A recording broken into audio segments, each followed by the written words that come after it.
사랑합니다 여러분. 큐티를 읽어드립니다. 윤한성 목사입니다. 반갑습니다. 잘 지내셨습니까? 자, 오늘은 우리 20분 정도 가면서 하나님께서 우리에게 주시는 말씀을 들으시면 좋겠습니다. 우리 시그니처하고 시작하도록 하겠습니다. 자, 지난 시간에 우리가 창세기 30장 15절까지 했습니다. 15절까지 어떤 내용이 나왔습니까? 야곱과 이제 특별히 레아와 라헬 요 부부 사이에서 또 여종들 둘도 있었죠. 그러면서 어떻게 해요? 이스라엘의 12지파들이 이렇게 쭉 연결해서 나오는 것을 볼 수 있었습니다. 그 핵심이 뭐였습니까? 그 핵심은 인간이 좀 안 좋게 함에도 불구하고 어떻게 됐다고요? 하나님께서 그 안에서 가장 좋은 합력하여 선을 이루는 것을 우리가 볼 수 있었습니다. 자, 오늘은 16절부터 보도록 하겠습니다. 16절 저물 때에 그러니까 시간적이죠. 시간 저물 때 그러면 지금은 딱 6시 이렇게 18시 10분 이렇게 되지만 그때는 이 저물 때라는 게 시간이 될 수 있습니다. 자, 야곱이 들에서 돌아오매 레아가 나와서 그를 영접하여 이르되 내게로 들어오라. 내가 내 아들의 합한 채로 당신을 샀노라. 자, 합한 채가 뭐라 그랬습니까? 지중해에 나는 어떤 식물인데 요거는 임신을 못한 사람에게 어떻게 해요? 주면은 효염이 있다라고 생각을 하는 거죠. 실제로 그런지는 모릅니다. 그 당시에 그런 믿음이 있었습니다. 그래서 그 합한 채로 샀다. 그러니까 뭘 생각할 수 있죠? 야곱이 그걸 다 알았을 거다 하는 것입니다. 그 샀다는 의미가 뭐냐면 라헬에게서부터 당신을 샀다 이런 개념이 되는 것입니다. 그러니까 이 말만 들어도 이 가정이 슬픈 겁니다. 그렇죠? 그러니까 참 안타깝다. 여러분 제일 안 좋은 관계가 뭡니까? 돈이 거래되는 겁니다. 그렇죠? 그래서 직장은 결국은 직원과 사장이니까 돈으로 계약이 되어 있는 거죠. 그런데 그걸 조금 더 뛰어넘으면 어떻습니까? 더 좋은 기업이 되겠죠. 그게 돈이 배제될 수는 없겠지만 더 사랑으로 연결되는 그런 공동체가 될 수 있습니다. 그런데 지금 이 가정은 그렇지 못하다는 것입니다. 그래서 계속 우리 가정에 대해서 한번 생각을 해보는 게 굉장히 중요합니다. 왜냐하면 이 가정은 예를 들면 지금 21세기에 사탄이 인간을 파괴할 때 가장 중요한 게 가정입니다. 가정에서 말수가 적게 되고 가정이 서로 바쁘게 되고 가정에 오면 서로 피곤하고 그래서 서로를 돌볼 수 없고 서로의 얼굴도 거의 볼 수 없는 그런 상황을 만듭니다. 왜요? 그게 오히려 돈을 더 많이 벌게 하고 차라리 그런 대화나 관계보다는 돈이 더 중요하다 이런 식의 전략을 펴는 것이죠. 그래서 이 지금 합판체를 주고받는 그런 거래관계가 됐다는 게 너무 안타깝고 어쨌든 레아가 그걸 사서 남편을 오늘 밤은 차지하게 된 것입니다. 그 밤에 야곱이 그와 동침하였더라. 자, 같이 잠을 잤고 17절입니다. 하나님이 레아의 소원을 들으셨으므로. 자, 그러면 레아도 기도하는 사람이다 하는 것이죠.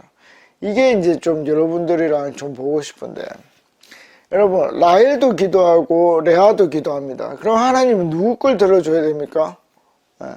자, 다시요.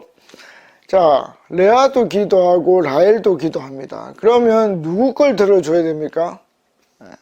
이게 쉽지 않습니다. 여러분 우리가 이제 기도에 대해서 생각을 해보고 특별히 나라나 이런 정의에 대해서 기도를 하면 여러분 굉장히 중요한데 이해 충돌이 일어납니다. 얘도 믿음이 있는 거예요. 얘도 믿음이 나쁠 수도 있죠. 좀 떨어질 수도 있습니다. 그리고 내가 더 우위에 있는 어떤 믿음을 가지고 있을 수 있습니다. 그러면 기도하면 누구 걸 들어줘야 됩니까? 믿음이 좋은 내 걸 들어줘야 됩니까? 아니면 믿음이 약한 얘 걸 들어줘야 됩니까? 여러분 그래서 우리가 응답이 쉽게 오지 않는다고 해서 굉장히 힘들어할 필요가 없습니다. 물론 이제 제가 지금 말씀드리는 거는 기도에 상당한 시간을 투자를 해야 쌓아줘야 지금 이해가 될 수 있는 부분입니다. 그러니까 레아도 기도하고 라헬도 기도하지만 지금 봐서는 뭡니까? 레아 쪽이 훨씬 우세하다는 걸 알 수 있습니다. 예. 그러면 우리가 알 수 있는 건 뭡니까? 우리가 알 수 있는 것은 지금은 레아 쪽이 하나님의 뜻에 더 합당하다는 것입니다. 그렇게 해석할 수 있는 것입니다. 그리고 나중에는 어떻게 됩니까? 라헬의 아기를 낳죠. 라헬이 둘을 낳습니다. 첫째는 요셉을 낳고 둘째는 베냐민을 낳습니다. 이게 11째, 12째거든요. 그리고 베냐민을 낳다가 라헬이 죽습니다. 그러니까 그때는 뭡니까? 하나님의 뜻이 이루어지는 것입니다. 자, 우리가 열심히 기도합니다. 그럼 내 기도가 이루어져야 됩니까? 왜요? 왜 이루어져야 되죠? 그것은 내 기도가 하나님의 뜻에 합쳐져야 된다 하는 것입니다. 하나님이 원하는 그때에 이루어집니다. 그래서 걱정할 필요가 없는 거예요. 만약에 그러면 내가 하나님이 원하지 않는 기도를 하면 어떻게 되겠습니까? 이루어지지도 않고 또 어떤 일이 일어나죠? 내 속에서 조정이 일어난다는 것입니다. 조정이 일어나는 거예요. 신앙이 성장하든 아니면 완전 포기를 하든 그런 조정이 일어난다는 것입니다. 그리고 결국 그게 나중에 이루어지면 어떻게 되죠? 하나님의 뜻에 맞는 기도가 되는 것입니다. 그러면 저는 어땠을까요? 주로 저는 처음 기도 제목이랑 나중 기도 제목이 어떻게 됐을까요? 변화됩니다. 바뀝니다. 이걸 어려운 말로 하면 내 안에 있는 성령이 내 기도 제목을 모듈하는 거예요. 모듈. 조정해 가는 거예요. 조정해. 그러면 이루어집니다. 뭐에 합쳐서? 하나님의 뜻에 합쳐져서. 자, 그러면 나의 의지는 아무 소용이 없을까요? 그렇지 않죠. 그 조율 과정에서 하나님과 내가 이 성령과 함께 그걸 같이 만들어가는 것입니다. 그 기도의 계약을 깰 수 있어요. 어느 쪽에서? 내 쪽에서. 내 의지로 깨버리는 거죠. 더 이상 기도하지 않는 것입니다. 그 모든 게 합쳐져서 기도가 이루어지는 것입니다. 아시겠죠? 그래서 레아도 기도했고 라헬도 기도했다. 그러니까 하나님이 뭔가를 이루어 가신다는 것은 그렇게 쉬운 게 아니라는 거예요. 그걸 알고 기도해야 됩니다. 그럼 믿음이 어릴 때는 어떻습니까? 그런 걸 모르죠. 세상이 어떻게 되든 뭐 내 이웃이 어떻게 되든 내게 먼저죠. 그거는 이해를 합니다. 그러나 그걸 통해서 우리 기도가 우리 신앙이 성장해 갈 겁니다. 그걸 여러분들이 아셔야 됩니다. 알면 시행착오를 어떻게 줄일 수 있다. 17절 그가 임신하여 5째 아들을 야곱에게 낳은지라. 18절입니다. 레아가 이르되 내가 내 시녀를 내 남편에게 주었으므로 하나님이 내게 그 값을 주셨다 하고 그 이름을 이사가리라 하였으며. 자, 이름의 뜻도 알 수 있겠죠. 그렇죠? 그 값을 주셨다. 그런 말이 되겠죠. 자, 그 다음에 19절입니다. 레아가 다시 임신하여 6째 아들을 야곱에게 낳은지라.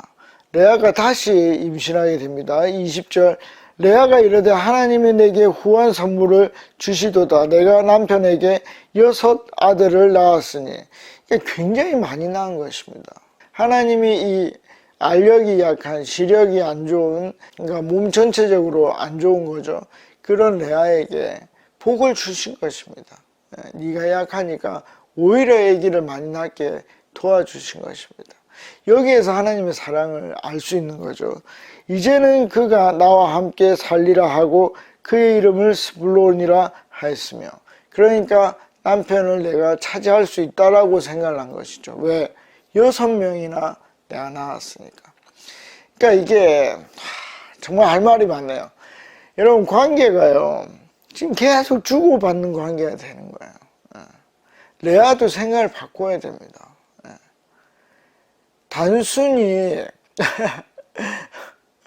이 아들 경쟁에서 이기는 게 중요한 게 아닙니다. 그럼 뭐가 중요합니까? 예, 인정해야 돼요. 뭐 남편이 라헬을 좋아하는 이유가 있겠죠.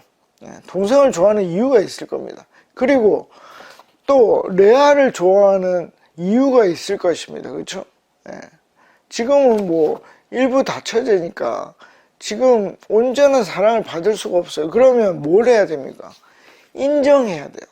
내가 가진 게 무엇이고 걔가 가진 게 무엇인지.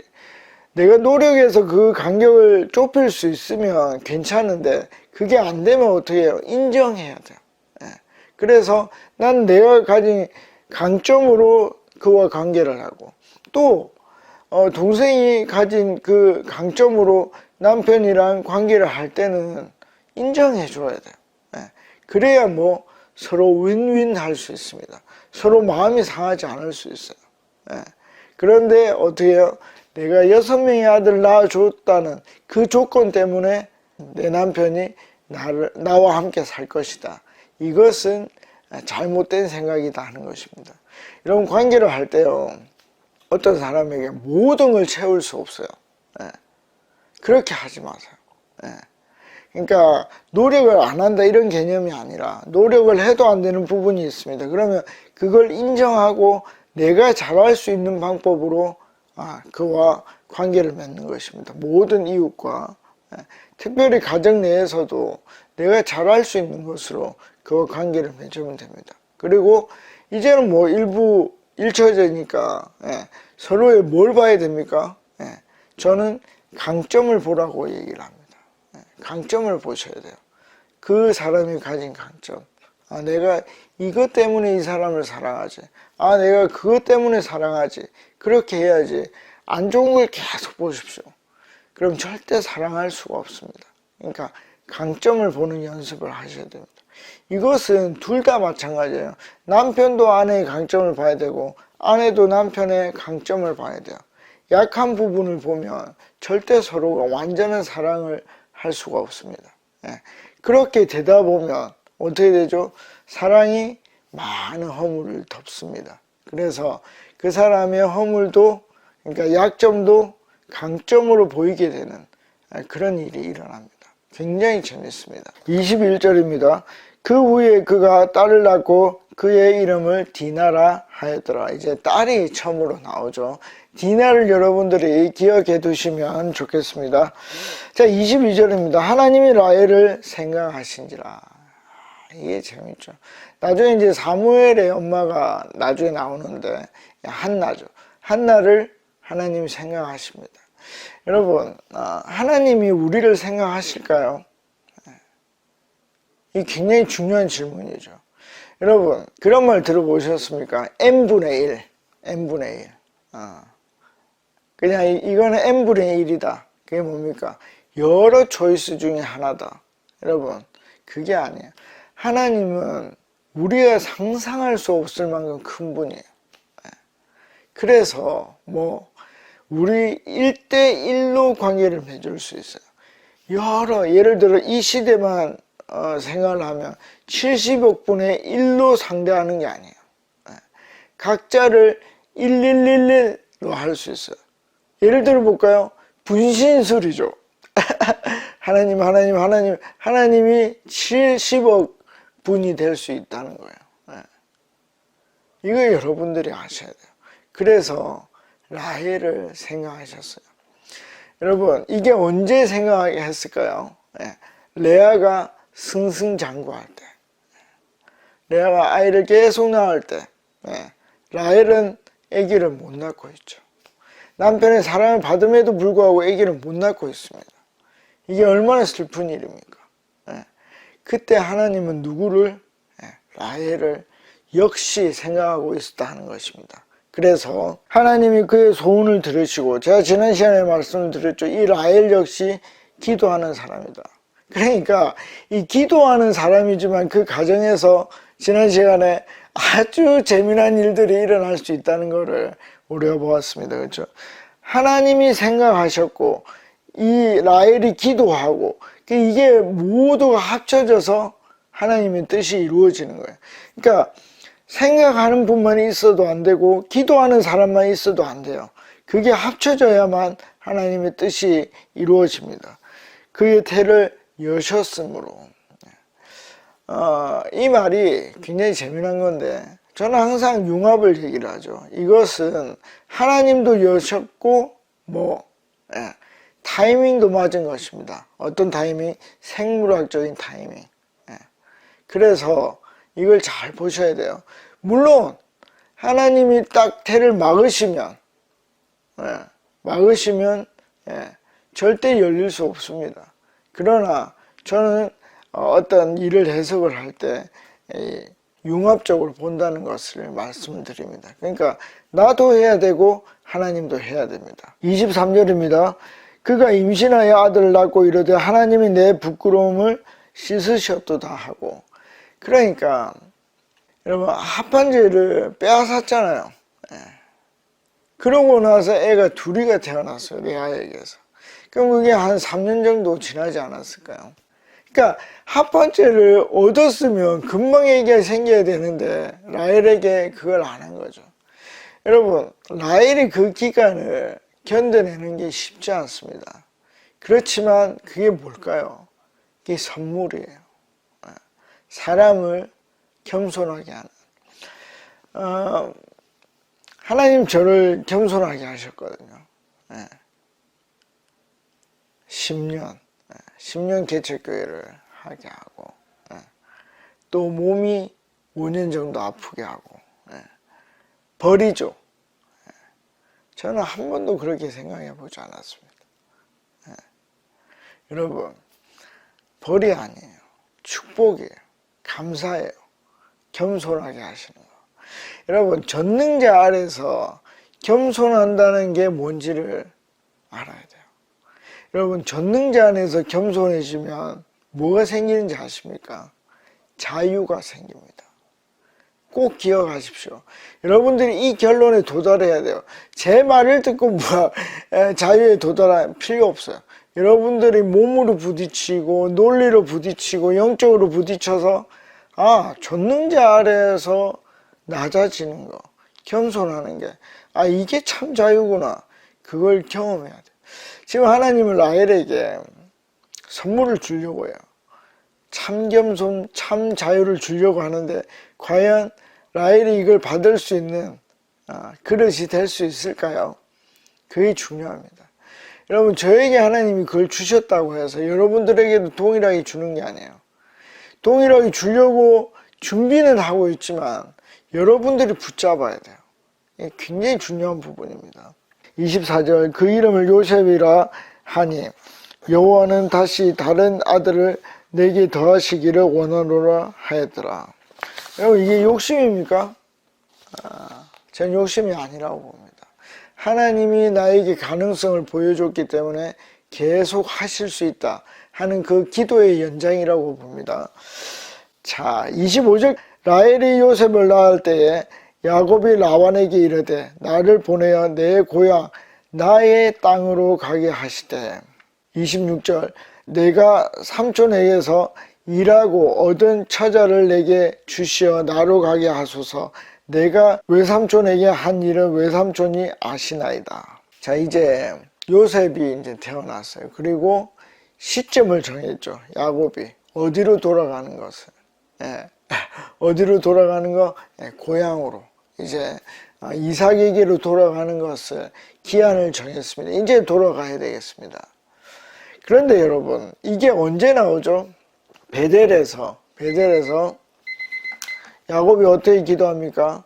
내가 살아서 또 성공해서 돌아오면 제가 하나님께 그 감사의 표시로 10분의 1을 드리도록 하겠습니다 라고 얘기를 했습니다. 그게 지금 25절과 26절에서 그대로 나타나고 있는 것입니다. 이제는 그 하나님의 기도의 응답이 이루어진 것 같고 이제는 나의 소유를 가지고 돌아갈 때가 되었다라고 정한 것입니다. 그게 바로 요셉의 때에 그걸 정하게 됩니다. 그래서 어떻게 될까요? 라반이 쉽게 보내줄까요? 아니면 그 소유를, 야곱의 소유를 어떻게 정할까요? 그 모든 것을 우리가 한번 생각해 보시면 좋겠습니다. 자, 다시 한번 여러분들이 창세기 한번 읽어보시고 나는 이 점에 대해서 어떻게 생각할 것인가 고민해보고 결론을 내리기를 바랍니다. 다음에 뵙겠습니다. 안녕히 계십시오. 파워.